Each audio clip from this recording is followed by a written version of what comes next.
युगेंद्र पवार आज बारामतीच्या दौऱ्यावरती आहेत आणि बारामतीच्या राष्ट्रवादी काँग्रेस शरदचंद्र पक्षाच्या कार्यालयात सध्या युगेंद्र पवार जनता दरबार घेत आहेत. नागरिक जे आहेत त्यांच्या समस्या युगेंद्र पवारांपुढे मांडत आहेत आणि युगेंद्र पवार त्यावरती प्रयत्न करत आहेत. खरं तर आजपर्यंत शरद पवार असतील, अजित पवार असतील किंवा सुप्रिया सुळे यांचा जनता दरबार या बारामतीत व्हायचा, परंतु आता युगेंद्र पवारांचा देखील जनता दरबार या ठिकाणी होऊ लागलेला आहे. आपण युगेंद्र पवारांशी बातचीत करण्याचा प्रयत्न करूयात.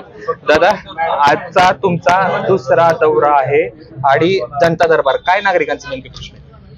काय खूप म्हणजे पाण्याचे विषय, त्यांना ऍडमिशन पाहिजे, बेरोजगारी मोठा प्रश्न आहे, खूप काय काय वेगळे वेगळे काम आहेत. वादळामुळे त्यांची काही छतं गेलीत, घरं गेलीत, खूप वेगळे वेगळे अनेक विषय आहेत. त्यावरती तुम्ही मार्ग कसा काढण्याचा प्रयत्न करताय? खरं तर हा तुमचा दुसरा जनता दरबार आहे, त्यावरती तुम्ही मार्ग काढण्यासाठी काय प्रयत्न? दरबार आहे आपण हे म्हणत नाही, फक्त लोकांशी एक डायलॉग, एक सुसंवाद आपण ठेवलाय, तेवढंच आपण करतोय. ऍडमिशनचे विषय आपण ते तसे मार्गी लावतोय. घरातले जर वादळाचे जर काही विषय असतील तिथं घरी जाऊन आपण त्यांना मदत करतोय.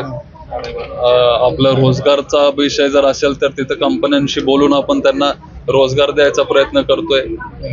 असं काही ज्या पद्धतीने करता येईल आपण करतोय.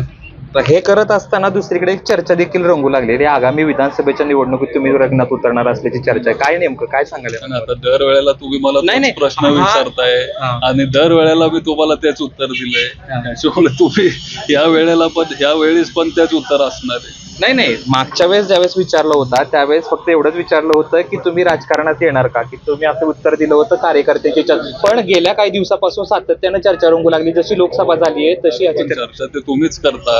आता तुम्ही सगळेच ते सुरू करता जयदीप. आता मी अजून याच्यावर विचार केलेला नाहीये.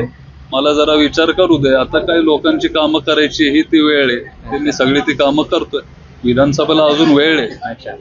48 विधानसभा लोकसभेच्या ज्या आहेत त्या जागांची निवडणूक झाली. एकंदरीत बारामतीकडे सगळ्यांचं लक्ष लागलं होतं. त्या 48 अनेक आरोप प्रत्यारोप देखील झाले. याकडे तुम्ही कसं पाहता? नाही, ते आता शेवटी इलेक्शन आहे, त्याच्यामुळे आरोप प्रत्यारोप ते होत असणार आहेत.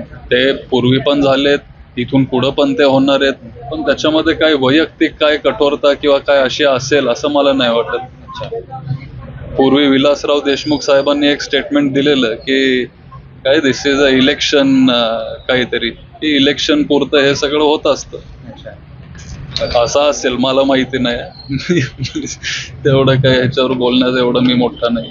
खूप खूप धन्यवाद. तर हे होते युगेंद्र पवार यांनी सांगितलं अद्यापपर्यंत राजकारणात यायची कोणतीही मनीषा नाहीये, पुढे विचार करू. परंतु आता सध्या नागरिकांचे जे प्रश्न आहेत ते सोडवण्यात युगेंद्र पवार व्यस्त असल्याचं आपल्याला पाहायला मिळतंय. कॅमेरा पर्सन धीरज सह जयदीप भगत, एबीपी माझा, बारामती. एबीपी माझा, उघडा डोळे बघा नीट.